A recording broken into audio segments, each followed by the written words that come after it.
So I have an important question. Yes. Who are you? Who am I? Well, I feel like maybe somebody would like to know. Namely me. Oh yeah, you. Anybody who might be watching, who are you and why?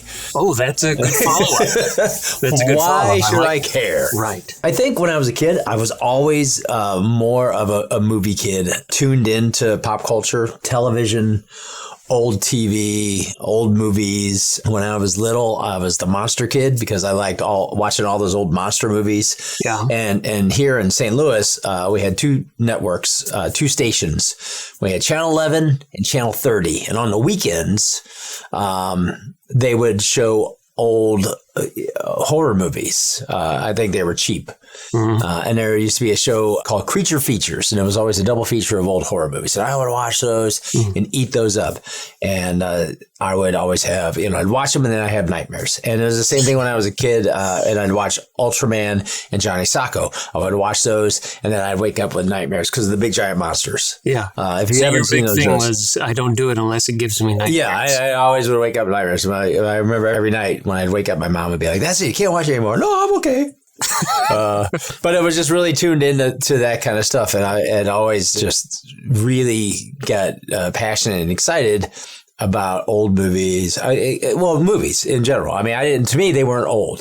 When I was watching Johnny Quest or Speed Racer or Lost in Space, they weren't old to me. I didn't know. I didn't have like a gauge like, oh, I'm watching this old show from the 60s. It's like, no, I don't. The two channels you had said, this is what you get. And you said, okay. Well, I was all in, And I was always into, things like horror and sci-fi and comic books. But we talked about, like in our Captain America thing, there wasn't a lot of options. Right. And sci-fi, there wasn't really a lot of options. I grew up with younger parents, so I was exposed to a lot of stuff that I probably, today I would be like, I don't know if I would have showed my kid that. Yeah. But that's what I grew up watching that stuff. So it was just like, yeah. What's the biggest example of a movie maybe you shouldn't have seen when you were younger? Holy mackerel. Well, I mean, I fought tooth and nail to go to Jaws. Yeah. And I was 8 years old. 8, okay. And I remember my dad even telling me, "You don't want to see that." I'm like, "Yeah, I do. I really do. I really want to see it." And he's like, "No, you don't. You don't want to see it. You're not going to like it. It's just going to be scary, and you're going to get scared." And I said, "There's no way I'm going to get scared. I'll be fine." He took me, and I sat with my legs up in the seat and his hand over mine the whole time because I was but like, his arm got pretty tired. I was like, this was a huge mistake. Yeah. And shouldn't have seen that. And there was a lot of movies back then. There wasn't a PG-13. Mm-hmm. So there were a lot of movies that, in hindsight, you can look at and go, oh, maybe not. I don't know. Probably shouldn't have seen that. But I was never scarred by anything. And if it was on TV, then it was fair game. Yeah. And this is pre-cable. Okay. So it was on TV. It was just on TV. So TV had to be okay. So I watched a lot of stuff that I probably shouldn't have watched on television. Mm-hmm. In 1977, opening weekend, that's when I saw Star Wars. And I have to be honest, it's like leading up to Star Wars. I remember seeing the trailer maybe once. Mm-hmm. I was 10. 10, okay. So, and that came out May 25th. 1977, 5/25/77. Uh-huh. I think we saw it that Sunday, and we went like after church, and there was a big line, but we got there, and then we stood in a line and wrapped around. And again, I'm like, I don't know what, I didn't have any awareness, but I knew something was going on. I'm like, this is what's a big weird. deal? I've never had to stand outside a movie theater that wrapped around the theater. Yeah. And we got in and sat down, and the opening sequence is so famous now, and it's I always kind of laugh because my sister at the time was 5, and she had to go to the restroom, and it was right as the opening crawl was fading off into into space. Wow. My mom took my sister to the restroom, and here comes the Tan of 4. Horrible time. We had no idea, right? And here comes the Tan of 4, and then here comes the which is like, whoa, look at that. And then here comes the Star Destroyer, and we're like, oh my God. And then all the big shootout and all this stuff. And then my mom made it back just as like Darth Vader's telling one of his guys, they're like, oh, I don't know if you should be taking the princess and all this stuff, Yeah. Holding her in bold. And my mom's like, what did I miss?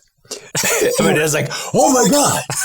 Like we were trying to explain, like, oh my God, there's a ship's flying and all this stuff. And it was like, that was it. After that, I was just like, whoa. And I had this big awareness into like, and then I was like all about the magazines and everything. And then I was like so tuned in. So anything that was even coming close to that, which obviously the movie makers and the studios knew too. They're like, oh, if we can get some of that Star Wars money. Yeah. And that was it. And in fact, after that, I started drawing and writing stories all the time. And I remember I was really working hard to figure out my TIE fighter. I had the hardest time to get the TIE fighter to get the wings just right. They were always like, one was, like it was always like not the right shape. And I remember I had a teacher who sent me home with a note. Yeah. That told my parents that I had become too preoccupied with Star Wars. Yeah. And that I needed to, kind of keep some of that stuff at home or whatever. But I remember my parents looking at the photos or at the illustrations and thinking, oh, they're pretty good. And so they did not tell me that I was too preoccupied with Star Wars. And it really didn't help, and that's it. And from that point on, I was just like hardwired into just movies in general. I was always like paying attention. And I was like, then I started getting into things like directors and actors and producers and understanding special effects more, and just and remembering stuff. And that became the point where I just started to like I was just taking in all this stuff. So a short version of who I am is just somebody who literally kind of grew up on the tales of Star Wars. Yeah. Well, that's good. I think that it didn't, and never left. Never left. Mm-hmm. Well, I think that transitions pretty well to. Oh, you disappeared. Oh, there he is. There he is. Yeah, I lost you for a second. I know. I wasn't sure where you'd gone. What about you, though? Who are you? Tell me about like how. I don't know. Actually, you have a really good memory for that stuff, and the audience will find out my memory's not very good. I try really hard. I do my best, but a lot of times it doesn't work. So I lean on you for having the memory most of the time. So memory aside, I've always really had a similar love for movies. My dad is really, really big into movies. I mean, his entire life has watched probably more movies than a vast majority of people, if not the most. I've always kind of shared that love with him, and we talk about movies a lot and have that nice bond. So, one of the first recollections of a movie theater for me was Jurassic Park. We did that short video. I'm sure that wasn't the first movie theater experience, but that was one I remember. And as we've established, my memory is that. Right. So, but you remembered that. I did remember that. And that was, that was a big thing. Again, like he didn't just show us a dinosaur. He showed us what movies could do. And that was sort of, one of those early moments that made me really fascinated with storytelling. And Back to the Future is another one. And time travel as a little kid. It's the best. You can't beat that. I think that's something that everybody genuinely kind of likes and gets excited about. Even bad time travel movies, I really like. Time Cop with Jean-Claude Van Damme. Fantastic movie. Such a good movie. I mean, it's not. Yeah. But it is such a good movie. Out of the Van Damme repertoire. Oh, yeah. I'm going to put that way up there. Right. Yeah. We got the 4K. That should be that should be pretty good. It should be good. I mean, the picture will look better. Yeah. And that's it. My dad has a phrase for those kinds of movies. It's the greatest movie ever made. Which is sort of, it's like, it's clearly not the greatest movie ever made, but it's one of those you just sit back and you just enjoy to its fullest extent. It's the greatest Time Cop ever made. And you know what? There's a TV show and a Time Cop 2. Oof. But it is Time Cop 1, the best Is Jean-Claude in Time Cop? No. Okay. He wasn't in either of those. Well, that's probably why I don't know about him because, I mean, if he's not doing Splitsville. What's the point? Because if you don't get Jean-Claude, I mean, that's the thing. It's like, well, we're going to have to get the splits in there somewhere. Not like Darth Maul splits. But No. That's totally different. Yeah. Jean-Claude Van Damme. Voluntary splits. Right. Yeah. He does a lot of that. He does. Yeah. People love those splits. Like, oh, he's doing the thing. Yeah. It's like, oh. Okay. You know. Great. Yeah. Did he do it in Universal Soldier? Oh, probably. I I don't remember the splits. I'd be surprised if maybe he did it off camera. Yeah. If anything. Yeah. I'm sure he did it at some point on that shoot. You know, you got the grip going. Hey, do the thing. Do the thing. And then I don't want to do the thing. He's like, do the thing. And then he does the thing. Yeah. So anyway, I just really like digging into a lot of movies that, I haven't watched. And I will say, too, sort of what got us started on this even being a thing. In infamy. Yeah, was we worked together. We started working together 2019. 6 years ago. And work was much like this, where in the industry that we're in, we call it brainstorming. Oh, there you go. And we would brainstorm by talking about movies. Yeah.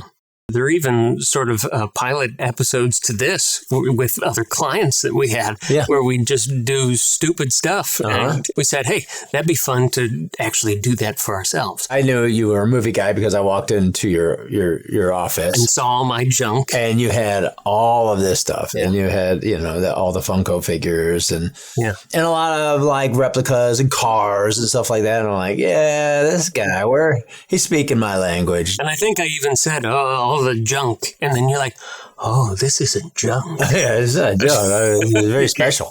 Yeah. So, no, you had way too much of it to, be considered junk. Absolutely. So, we bonded over that, and then we started talking about movies, and you slowly realized that I had not seen a number of movies, and it became kind of a thing. It became a thing. I felt like... Let's recreate. Yeah, okay. So this is going to be... So this is 6 years ago. Yes, 6 years ago. Jeff Goldblum, what do you think one of his best movies? Oh, I would say, a great example would be like Jeff Goldblum. I mean, he's great in Fly. I mean, that was really the moment. Never seen it. Unbelievable. See, and now it's like, are you seriously never seen it? No, I still have not seen it. How the hell? 6 years ago, still have not seen it.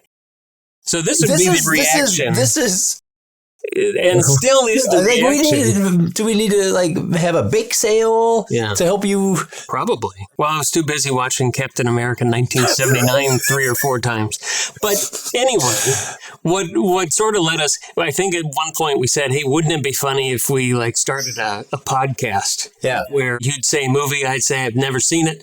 And then you go, which is always the sound effect. Yeah. Be the podcast. And then we started thinking about it, and it's like, you know what? I feel like we can create a show that brings up some of these movies, sort of educates, and I would get some of the knowledge that I don't have before. And we share the knowledge. And the Hubbubbery was sort of born out of that idea. Then it was born.